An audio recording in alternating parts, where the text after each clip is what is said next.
Thank you for joining me today on this project. This is a recliner, so let's get on with it. This is the cover that goes on here.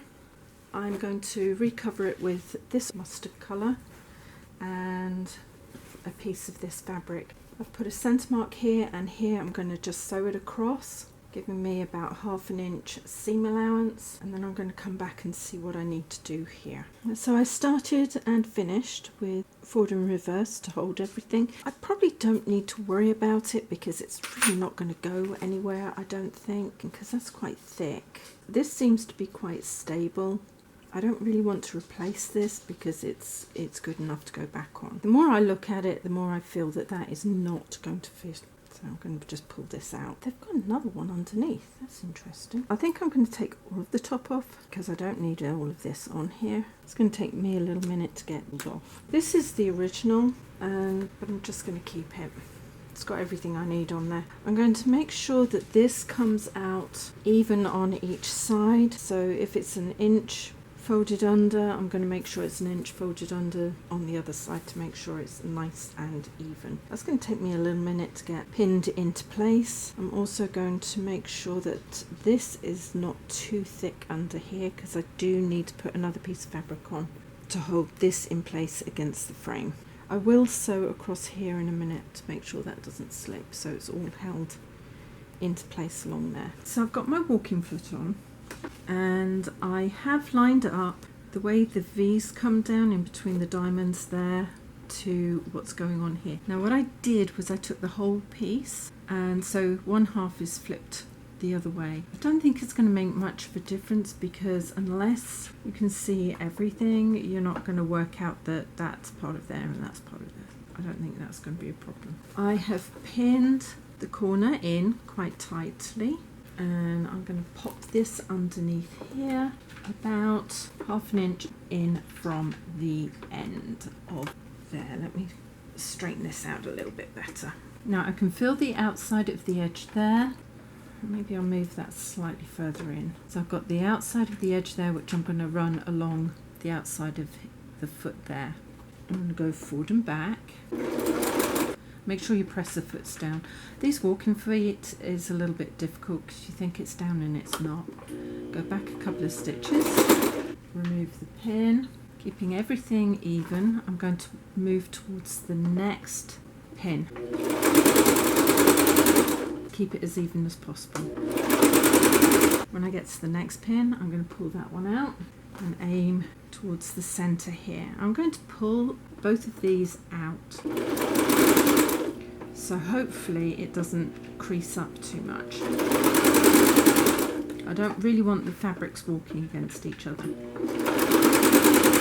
As I get closer, move that pin. Here's my next pin. I'm going to pull everything into there, and it looks like I'm going to have to pull the fabric up a little bit, so I'm going to work towards here first and then pull it up. Take this one out of there. That doesn't need to be there for now, or actually it does, but for a different reason. We'll put that back in there. Pull that into place from there to here, so I'm going to hold that there, sew up to that point. It's a little bit difficult on a domestic machine because you don't really have as much pressing power as you would on an industrial machine. I'm going to pull that back a little bit there so it's tight, and I'm going to bring that into about 1/2 inch from the end and reverse. Now I need to change the direction. Remove that pin. I'm going to cut the fluffy part off because I really don't want that on there. Quite close to the edge, and then hopefully both sides will be more or less even when I fold them back. I'm going to fold that back across that corner, back to there, and then fold at least 1/2 inch over and into place. I'm going to take my pin and I'm going to put that in there to hold it. I think that will work. Let's see. Now you can see I've already folded that under and I've got that on the orange. The original one didn't have any extra flaps on it. It just finished on the side here, which caused it to keep moving underneath the seat cushion. But I'm hoping this will hold everything in place. Should do. The foot up, lift the needle up a little bit higher, and put it into place like that. I'm going to go forward just a few stitches and back. You take this out.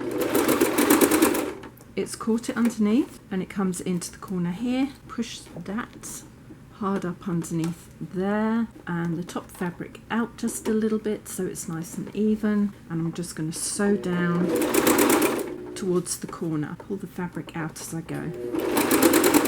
So I come into the corner, reverse. On this side I'm looking at it, I didn't really finish where I needed to, so I'm going to have to come over just a little bit further more, probably about 1/2 inch. I'm actually going to pin the inside of this in a little bit harder so it doesn't move. I was worried as I come across I might cause that to come up. I'm going to come in across and then fold all of this back round with my 1/2 inch seam allowance. Really what I did on that side, but across here. All I've got to do is tidy up the end pieces there. You can see I've got a ridge there and across, and this comes underneath because this is the bit that goes over the edge of the frame. I've got the fold of the fabric there. I'm going to pull that down. I'm going to take those out. Don't need those in there. Try to take everything out if you can. Make sure your corners are in the corners if you can, or as close to. Fold that down.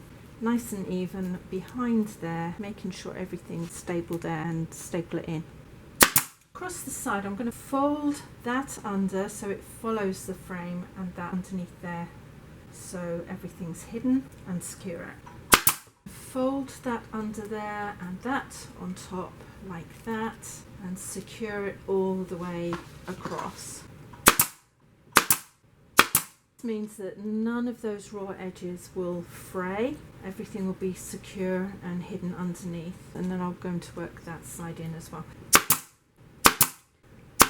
Now all I've got to do is pull these side pieces into place, secure them underneath, and this back piece so that everything is secure. I prefer to put it in this way than have everything moving like it was, otherwise it's just going to rip up again. This should be enough for the mechanism to come through to the back. I don't think I need to alter anything, and if I do I'll just release the ends here so that it's got a little bit more manoeuvrability at this back end. One thing I do have to remember is there's holes here. Can't remember how all of that went in.